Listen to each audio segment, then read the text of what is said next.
Ang CEO ng Binance na si Changpeng Zhao ay nag-announce ng mga plano upang mapabuti ang security at usability ng mga DeFi wallet.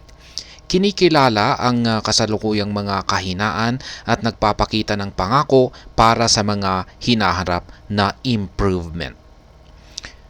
Ayan. Bago po tayo magpatuloy ay nais ko lamang po munang bigyang linaw ang aking disclaimer kung saan ang nilalaman po ng video na ito ay hindi po ito isang financial advice. For education and information purposes lamang po ang layunin nito. Nais ko na rin pong magbigay babala na wala pong kahit anumang group chat ang Pinoy Crypto Trader. Ayan. Ang CEO ng Binance na si Changpeng Zhao na karaniwang tinutukoy bilang CZ ay nagsalita tungkol sa mga problema sa mga DeFi wallet sa Binance Blockchain Week sa Turkey. Yan, sa bansang Turkey.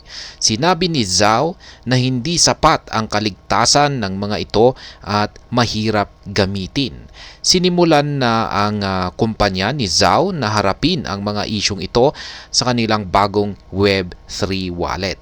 Ngunit inamin ng head ng Binance na mayroon pang maraming trabaho na dapat gawin. Ayan, yan po yung kanyang aktual na post dito sa kanyang X account. Ayan.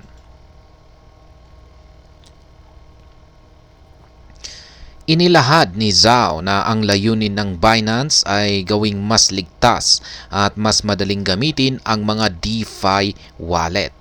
Nakakita ang DeFi ng mabilis na paglago, ngunit nakaharap sa mga issue ng security at kadalasang komplikado para sa karaniwang tao.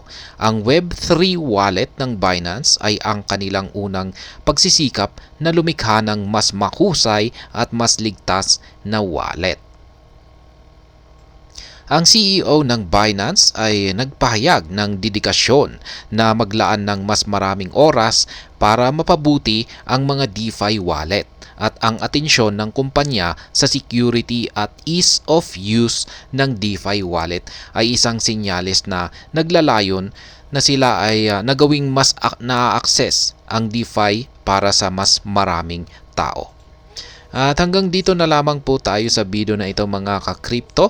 Sana po ay inyong nagustuhan ang aking paliwanag dito. Kung inyo po itong nagustuhan, pag-click lamang po ang like button nito. Para naman po sa mga bago lamang dito, kayo po ay aking inaanyayahan para mag-subscribe. Pag-click na rin po ang bell icon nito dahil ito po ang siyang magsisilbing notification nito sa mga bago kong videos na akin pong ina-upload sa aking YouTube channel na ito. Marami pong salamat sa panonood. Ingat po tayo lagi at God bless po sa ating lahat.